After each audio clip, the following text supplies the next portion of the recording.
នឹងសួស្តីប្រិយមិត្តទាំងអស់គ្នាថ្ងៃនេះ admin បានលើកយករឿង Sparky in Love មកសម្រាប់ចែកជូនប្រិយមិត្តទាំងអស់គ្នាទស្សនាកម្សាន្តមុននឹងចូលទៅដល់សាច់រឿងសូមប្រិយមិត្តទាំងអស់គ្នាកុំភ្លេចជួយចុច like subscribe ចុចសញ្ញាកណ្ដឹងឲ្យ admin ម្នាក់មួយផងបើ admin សម្រាប់ទៅមានពាក្យពេចន៍ខុសឆ្គងសូមខន្តីអភ័យទោសឲ្យ admin ផងណាអញ្ចឹងកុំឲ្យខាត់ពេលយូរយើងចូលទៅដល់សាច់រឿងយើងទាំងអស់គ្នាតពីភាគមុនតួប្រុសមិនទាន់បានចាប់បាត់ដៃតួស្រីយើងផងក៏ត្រូវបានតួស្រីដាក់គេមួយកែងដួលហ្មងណាបន្ទាប់មកតួប្រុសក៏ងាកទៅឃើញឈ្មោះនៅលើតុរួចគេក៏បានដឹងថាតួស្រីយើងគឺមានឈ្មោះយូរីហើយក៏ជាម្ចាស់សន្តាគារនេះដែររួចតួប្រុសក៏អង្គុយសួរនាំតួស្រីថាតើអ្នកនាងអាចប្រាប់ខ្ញុំបានទេហេតុអីបានជាអ្នកនាងតែទៅប្តឹងប៉ូលីសនៅថ្ងៃដែលពួកយើងតាមចាប់ឃាតករសម្រាប់ប្រពូតាក់ស៊ីម្នាក់នោះតួស្រីតបទៅវិញថាបើសិនជាខ្ញុំប្រាប់លោកហើយតើលោកជឿខ្ញុំអត់មូលហេតុដែលខ្ញុំដឹងរឿងទាំងអស់គឺដោយសារតែខ្មោចប្រាប់ខ្ញុំឮបែបហ្នឹងតួប្រុសក៏មិនជឿឡើយថែមទាំងនិយាយថាអ្នកនាងគិតថាខ្ញុំគឺជាក្មេងបៀមដៃមែនទេបានជានិយាយអញ្ចឹងបន្ទាប់មកតួស្រីក៏ងើបទៅបើកទ្វារប្រាប់តួប្រុសថាបើខ្ញុំប្រាប់លោកហើយលោកមិនជឿតដែរលោកប្រញាប់ទៅវិញទៅខណៈពេលហ្នឹងលោកយាយរបស់តួស្រីគាត់ក៏បានដើរចូលមកដែររួចតួប្រុសក៏ដើរចេញទៅតែម្ដងលុះពេលចេញមកដល់ខាងក្រៅតួប្រុសគេក៏បានជួបជាមួយនឹងសាំងជេក៏និយាយទៅកាន់តួប្រុសទាំងដូចថាតើយ៉ាងម៉េចហើយលោកអាយិកាតួប្រុសក៏តបទៅវិញឯងកុំតន់អាចសប្បាយចិត្តពេកខ្ញុំនឹងស្វែងរកការពិតឲ្យតតែឃើញងាកមកមើលលោកយាយជាមួយនឹងតួស្រីយើងឯនេះវិញលោកយាយបាននិយាយទៅកាន់តួស្រីយើងថារឿងដែលឯងមើលឃើញខ្មោចឯងកុំយកទៅនិយាយប្រាប់អ្នកណាផ្ដេសផ្ដាសឲ្យសោះយាយមកនេះគឺចង់ឲ្យឯងទៅជួបជាមួយនឹងម្ចាស់សន្តាគារពិភពលោកមួយដើម្បីជួយឲ្យសន្តាគាររបស់យើងកាន់តែមានកេរ្តិ៍ឈ្មោះល្បីល្បាញខ្លាំងជាងនេះទៅទៀតតួស្រីក៏តបទៅកាន់លោកយាយវិញថាសប្តាហ៍ថ្ងៃសន្តាគាររបស់យើងក៏មានភាពល្បីល្បាញដូចគ្នាដែរមិនចាំបាច់ទៅពឹងពាក់អ្នកណាទៀតនោះទេតែលោកយាយក៏បញ្ជាក់ប្រាប់តួស្រីថាឯងត្រូវតែគិតមើលឲ្យច្បាស់សិនណាងាកមកមើលតួប្រុសយើងឯនេះវិញគេបានទិញអីវ៉ាន់យ៉ាងច្រើនដើម្បីមកលេងហើយនឹងសួរសុខទុក្ខជាមួយនឹងក្មេងៗនៅមណ្ឌលកុមារកំព្រាបន្ទាប់មកខណៈពេលដែលតួប្រុសកំពុងតែទាត់បាល់លេងជាមួយក្មេងៗស្រាប់តែបាល់នោះហោះចូលទៅក្នុងបង្អួចធ្លុះកញ្ចក់ហ្មងណាដល់តែអញ្ចឹងតួប្រុសក៏បានឡើងតាមជញ្ជាំងដើម្បីយកបាល់នោះត្រឡប់មកឲ្យក្មេងៗវិញទីបំផុតតួប្រុសក៏អាចយកបាល់នោះបានដែរមិនត្រឹមតែប៉ុណ្ណោះពេលហ្នឹងតួប្រុសថែមទាំងសង្កេតឃើញសន្តាគារមួយនៅទល់មុខកន្លែងហ្នឹងមានរៀនខាងក្រោយអាចឆ្លងទៅមកបានទៀតផងរួចតួប្រុសក៏បញ្ញាប់ត្រឡប់មកកន្លែងធ្វើការវិញពេលដល់មកដល់តួប្រុសក៏បញ្ញាប់ឲ្យលោកដុងឆាយកាមេរ៉ាសុវត្ថិភាពមើលថាតើថ្ងៃដែលសង្សាររបស់សាំងជេនៅសន្តាគារមានអ្នកណានៅក្បែរបន្ទប់នាងងាកមកមើលលោកសុងជេឯនេះវិញគេកំពុងតែមកលេងនៅផ្ទះហារីដែលជាប្អូនជីដូនមួយរបស់តួស្រីយើងចំណែកក្រុមគ្រួសាររបស់ហារីសប្បាយនឹងពេញចិត្តជាមួយនឹងសាំងជេខ្លាំងមែនទែនខណៈពេលហ្នឹងហារីក៏និយាយប្រាប់សុងជេថាយូរីដែលជាបងប្អូនជីដូនមួយរបស់ខ្ញុំគេបាននិយាយអាក្រក់ពីបងច្រើនខ្លាំងណាស់គេថែមទាំងនិយាយថាបងគឺជាមនុស្សមិនបានការទៀតផងនាងចង់និយាយពីតួស្រីយើងសុងជេគ្រាន់តែលើបែបហ្នឹងគេក៏បញ្ញាប់ទៅរកយូរីតួស្រីយើងភ្លាមពេលដែលមកដល់សាំងជេក៏និយាយទៅកាន់យូរីថាមិនបានជាអ្នកនាងចូលចិត្តដល់និយាយអាក្រក់ពីខ្ញុំខ្លាំងម៉េចតួស្រីយើងក៏តបទៅវិញថាបានជាខ្ញុំហ៊ានថាលោកគឺជាមនុស្សអាក្រក់គឺអ៊ុនជូដែលជាសង្សាររបស់លោកនាងជាអ្នកប្រាប់ខ្ញុំបន្ទាប់មកសាច់រឿងក៏បានត្រឡប់ថយក្រោយបង្ហាញឲ្យយើងដឹងថាមុនពេលអ៊ុនជូនាងបាត់ខ្លួននាងក៏បានមកស្នាក់នៅក្នុងសន្តាគាររបស់តួស្រីយើងដែរតួស្រីនៅពេលដែលដឹងថាអ៊ុនជូគឺជាសង្សាររបស់សាំងជេនាងក៏មកអង្គុយលេងនិយាយសួរនាំតែម្ដងចំណែកអ៊ុនជូក៏និយាយប្រាប់តួស្រីយើងថាបានជាសុងជេគេសុំបាយជាមួយខ្ញុំព្រោះតែគេទៅស្រឡាញ់បងប្អូនជីដូនមួយរបស់អ្នកនាងហើយបងប្អូនជីដូនមួយរបស់អ្នកនាងគឺជាមនុស្សមានទ្រព្យសម្បត្តិច្រើនដូច្នេះទៅគេព្រមលះបង់ខ្ញុំហើយនឹងកូននៅក្នុងផ្ទៃរបស់ខ្ញុំទៀតផងអញ្ចឹងមានន័យថាអ៊ុនជូនឹងនាងកំពុងតែមានផ្ទៃពោះដល់តែអញ្ចឹងទៅធ្វើឲ្យតួស្រីយើងនាងដឹងថាសាំងជេគឺជាមនុស្សអាក្រក់ហ្នឹងណាចំណែកសុងជេក៏និយាយទៅកាន់តួស្រីយើងទាំងអស់សំណើចថាគ្រាន់តែពាក្យសម្ដីប៉ុន្មានម៉ាត់សោះនាងជឿគេដែរមែនទេតួស្រីក៏តបថាបើអញ្ចឹងលោកចង់និយាយជាមួយនាងអត់សុងជេឮហើយកាន់តែអស់សំណើចទៀតយើងអាចនិយាយជាមួយនឹងមនុស្សស្លាប់បានដែរឮបែបហ្នឹងតួស្រីក៏តបទៅវិញថាមិនបានជាលោកដឹងថានាងស្លាប់បានជាតួស្រីហ៊ាននិយាយបែបហ្នឹងដោយសារតែវិញ្ញាណរបស់អ៊ុនជូកំពុងតែនៅអង្គុយក្នុងនឹងដូចគ្នាដែរដល់តែអញ្ចឹងធ្វើឲ្យសុងជេខឹងជាមួយតួស្រីយើងមែនទែនរួចក៏ដើរចេញទៅតែម្ដងងាកមកមើលតួប្រុសយើងឯនេះវិញពួកគេកំពុងតែត្រួតពិនិត្យមើលនៅក្នុងកាមេរ៉ាសុវត្ថិភាពនៅក្នុងថ្ងៃដែលអ៊ុនជូនាងបាត់ខ្លួនព្រោះតែចង់ដឹងថាតើអ្នកណានៅបន្ទប់ក្បែរនាងរួចពួកគេក៏បានឃើញថាមាននារីម្នាក់ដើរអូវលីចូលទៅក្នុងបន្ទប់ក្បែរបន្ទប់របស់អ៊ុនជូ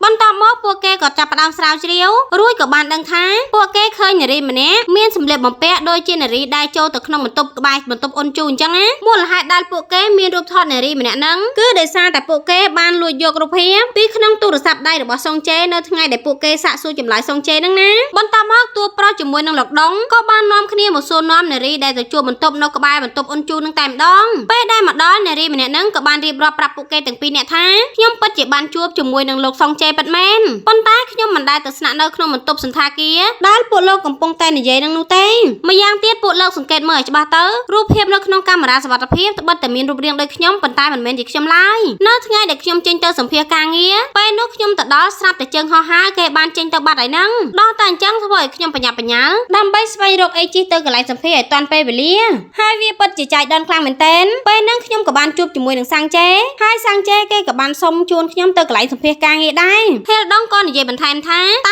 ែពេលដែលខ្ញុំទៅសាកសួរពួកគេក៏បានប្រាប់ថាឈ្មោះរបស់អ្នកនាងគឺបានទៅជួលនៅក្នុងសន្តាគារនោះពិតមែនរួចបុគ្គលិកក្នុងសន្តាគារគេក៏បានបង្ហាញអត្តសញ្ញាណប័ណ្ណរបស់អ្នកនាងដែលកូពីទៀតផងគ្រាន់តែឮបែបហ្នឹងនាងក៏តបមកវិញថាខ្ញុំធ្លាប់ភ្លេចអត្តសញ្ញាណប័ណ្ណនៅលើឡានរបស់សុងជេគេទៅយកអត្តសញ្ញាណប័ណ្ណមកឲ្យខ្ញុំប្រហែលថ្ងៃមុននេះឯងបន្ទាប់ពីសាកសួរនារីម្នាក់ហ្នឹងរួចតួប្រុសគេក៏បានធ្វើដំណើរមកក្នុងសន្តាគារដែលអូនជូបាត់ខ្លួនលុះពេលចូលមកដល់តួប្រុសគេក៏បានធ្វើការសម័យដើម្បីស្វែងរកការពិតនៅកន្លែងហ្នឹងហ្មងណាតួប្រុសគេសម័យឃើញថាមាននារីម្នាក់អូវ៉ាលីដើរចូលក្នុងបន្ទប់ក្បែរបន្ទប់អូនជូលុះពេលចូលមកដល់ខាងក្នុងនារីម្នាក់ហ្នឹងគេក៏បានផ្លោះតាមយកខាងក្រោយដើម្បីចូលទៅក្នុងបន្ទប់អូនជូដោយសារតែនៅខាងក្រោយគ្មានកាមេរ៉ាសុវត្ថិភាពអាចចាប់រូបភាពគេបាននោះទេរួចគេក៏បានសម្លាប់អូនជូហើយញាត់សាកសពរបស់នាងចូលទៅក្នុងវ៉ាលីដែលគេយកមកនឹងតែម្ដងមិនត្រឹមតែប៉ុណ្ណោះតួប្រុសគេថែមទាំងសម័យថាអ្នកដែលតែងខ្លួនធ្វើជាមនុស្សស្រីគឺជាសុងជេហ្នឹងណាអាយ៉ាតួប្រុសយើងគេបកកែសម័យដល់ហើយអីក៏បកកែខ្លាំងម៉េះអេដមីនណាចង់ដូចជាតួប្រុសដល់ហើយនេះហើយអ្នកទាំងអស់គ្នាដឹងអត់តាមកាប់ពិតទៅសាច់រឿងរបស់យើងពីដំបូងសុងជេគេសម្លាប់អូនជូស្លាប់បាត់ទៅហើយហ្នឹងរួចគេក៏ធ្វើជាចិត្តល្អជួយយកអាសានារីម្នាក់នោះហើយបន្លំខ្លួនធ្វើជានារីម្នាក់នោះតែម្ដងមិនត្រឹមតែប៉ុណ្ណោះពេលដែលគេលួចយកអត្តសញ្ញាណប័ណ្ណនារីម្នាក់ហ្នឹងបានហើយគេក៏បានយកមកបើកបន្ទប់នៅក្បែរបន្ទប់របស់អូនជូហ្មងណាហើយគោលបំណងរបស់គេគឺចង់យកសាកសពរបស់អូនជូចេញពីក្នុងបន្ទប់ហ្នឹង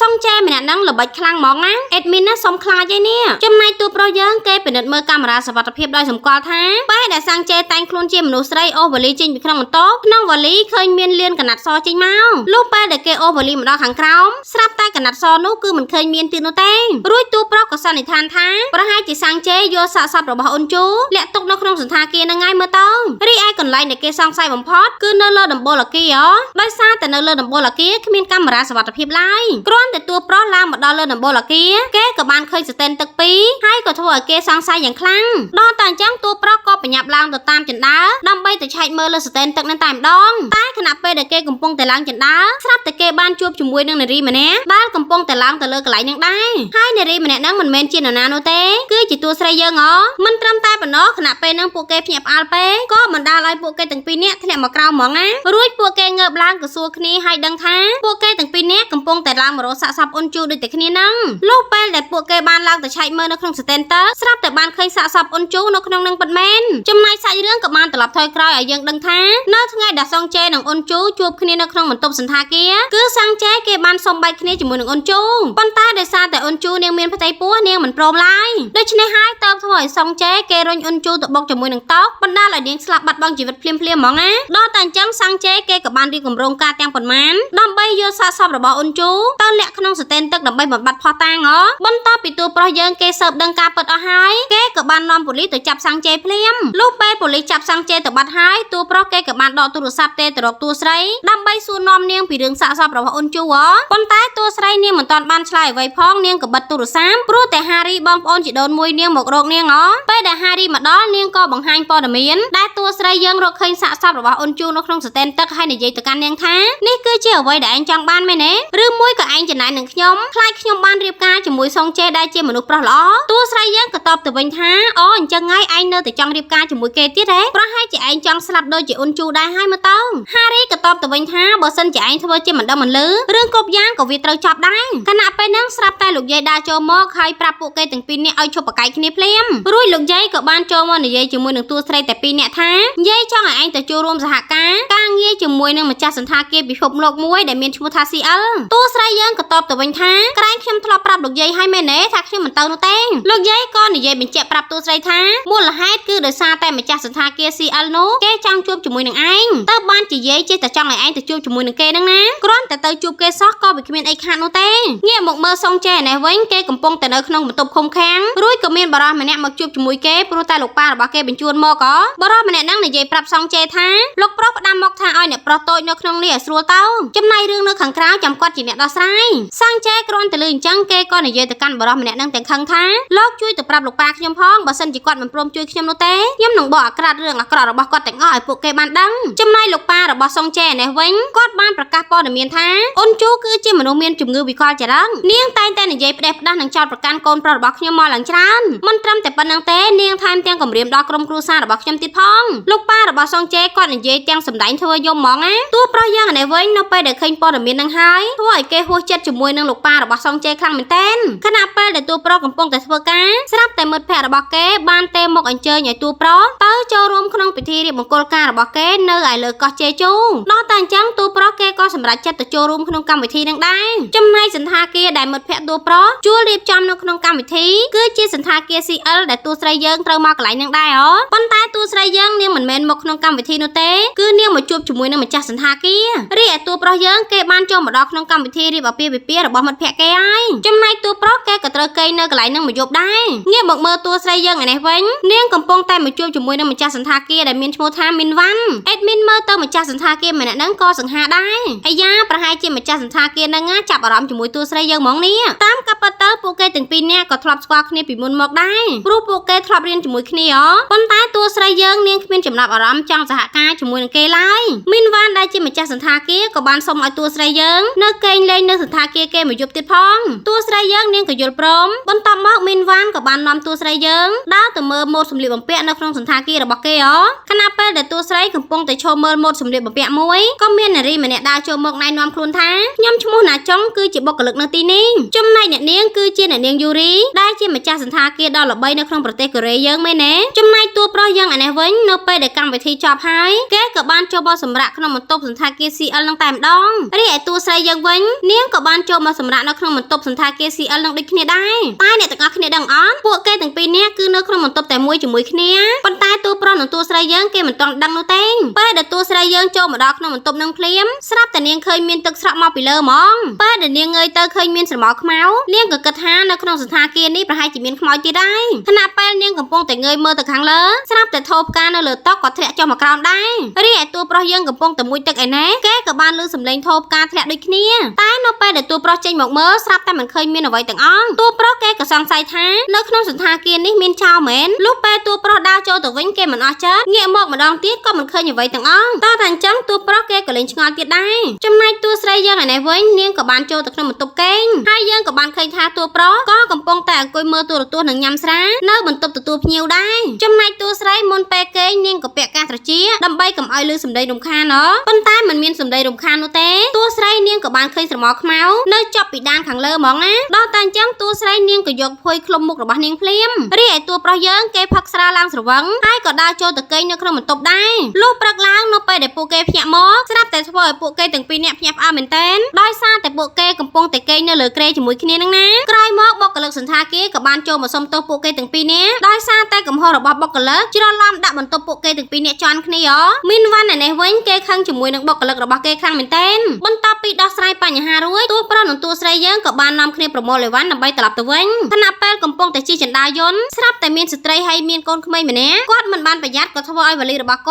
ត់ធ្លាក់ចុះទៅក្រោមសំដៅទៅរកតួស្រីយើងដែលកំពុងនៅខាងក្រោមហ្មងណាចំណែកតួប្រុសគ្រាន់តែឃើញបែបហ្នឹងគេក៏ប្រញាប់សម្រោតខ្លួនចុះទៅខាងក្រោមដើម្បីទៅចាប់វ៉ាលីខ្លាចវ៉ាលីបុកជាមួយនឹងតួស្រីយើងហ្នឹងណាប៉ុន្តែអ្វីដែលអស្ចារ្យនោះគឺតួប្រុសយើងគេចាប់បានវ៉ាលីហើយក៏ធ្វើឲ្យខ្លួនគេហោះទៅជាមួយវ៉ាលីហ្នឹងដែរចំណែកតួស្រីនិងគ្រប់គ្នាដែលនៅកន្លែងហ្នឹងពេលដែលឃើញតួប្រុសហោះមកអញ្ចឹងនាំគ្នាភ្ញាក់ផ្អើលមែនទែនមិនត្រឹមតែប៉ុណ្្នឹងទេតួប្រុសយើងហោះទៅបុកជាមួយនឹងជញ្ជាំងបុកក្បាលយ៉ាងខ្លាំងហ្មងណាចំណែកមីនវ៉ាន់តែជាម្ចាស់សន្តាគារវិញគេក៏ប្រញាប់រត់មករកតួស្រីដែលសួរនាងថាតើអ្នកនាងមានកាតអីអត់តួប្រុសឃើញបែបហ្នឹងក៏ហួសចិត្តគិតថាឯងនេះបុកក្បាលឡើងចិត្តងាប់ហើយមិនមកសួរទេបែរជាទៅយកចិត្តស្រីស្អាតទៅវិញរួចមីនវ៉ាន់គេក៏អរគុណទៅកាន់តួប្រុសជំនួសតួស្រីហើយថែមទាំងបានឲ្យការមកស្នាក់នៅក្នុងសន្តាគារដែលឥតគិតថ្លៃឲ្យតួប្រុសមួយទៀតផងប៉ុន្តែតួប្រុសយើងមិនមែនជាមនុស្សលោភចង់បានរបស់គេឡើយគេក៏បដិសេធមិនព្រមទទួលហើយនិយាយទៅកាន់មីនវ៉ាន់វិញថាខ្ញុំគឺជាអ្នកជួយនាងហើយឈឺលំចិត្តងាប់មិនបានលោកបែរជាទៅបារម្ភពីនាងទៅវិញមីនវ៉ាន់ក៏តបទៅវិញថាបើសិនជាតួស្រីនាងកើតអី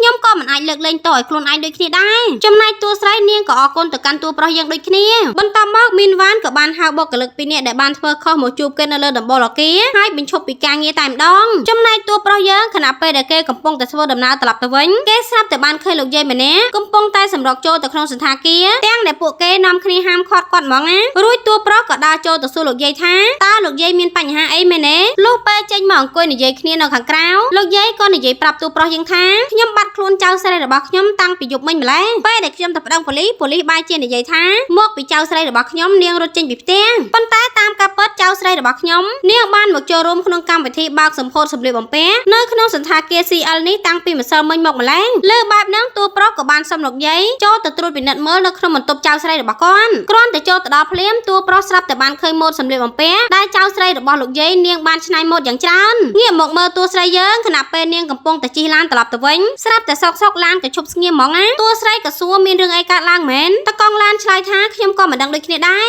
ព្រោះនៅសុកឡានវាឈប់ខ្លួនឯងបន្ទាប់មកតួស្រីនាងស្រាប់តែបានឃើញស្រមោលពណ៌ខ្មៅនៅលើដំបូលឡានហ្នឹងហ្មងណារួចតួស្រីនាងក៏បានដឹងថាតាមការពិតទៅឡានឈប់ដោយសារតែខ្មោចបញ្ជាតែប៉ុណ្ណោះព្រោះខ្មោចដឹងថានាងមើលឃើញខ្មោចទៅគេមកពឹងឲ្យនាងជួយគេហ្នឹងណារីឯតួប្រុសយើងអានេះវិញគេក៏បានមកសុំឆែកមើលកាមេរ៉ាសុវត្ថិភាពនៅក្នុងសន្តាគារ CL ខណៈពេលហ្នឹងតួប្រុសគេក៏បានមើលឃើញចៅស្រីរបស់លោកយាយឡើងជិះតាក់ស៊ីមួយពេលដែលនាងដើរចេញពីសន្តាគារបន្ទាប់មកតួប្រុសក៏បានតាក់ទងទៅម្ចាស់តាក់ស៊ីព្រោះតែចង់ដឹងថាក្មេងស្រីម្នាក់ហ្នឹងនាងជិះឡានទៅឈប់នៅឯណាមិនត្រឹមតែប៉ុណ្្នឹងទេតួប្រុសគេក៏ជិះតាក់ស៊ីទៅតាមទីតាំងដែលម្ចាស់តាក់ស៊ីប្រាប់ដែរខណៈពេលកំពុងតែជិះឡានតួប្រុសក៏បានមើល iPad របស់ចៅលោកយាយដែលគេបានយកពីក្នុងបន្ទប់នាងមកក្នុង iPad ហ្នឹងក៏មានកាមេរ៉ាសុវត្ថិភាពនៅក្នុងបន្ទប់នាងដែររួចតួប្រុសគេក៏បានឃើញថាដាចុងនាងបានចូលមកក្នុងបន្ទប់ដាមីដែលជាចៅស្រីរបស់លោកយាយហើយក៏លួចយកម៉ូដសម្លៀកបំពាក់របស់ចៅលោកយាយទៅតែម្ដងរួចតួប្រុសយើងក៏សន្និដ្ឋានថាការស្លាប់របស់ចៅស្រីលោកយាយប្រហែលជាពាក់ព័ន្ធជាមួយណាចុងដែរ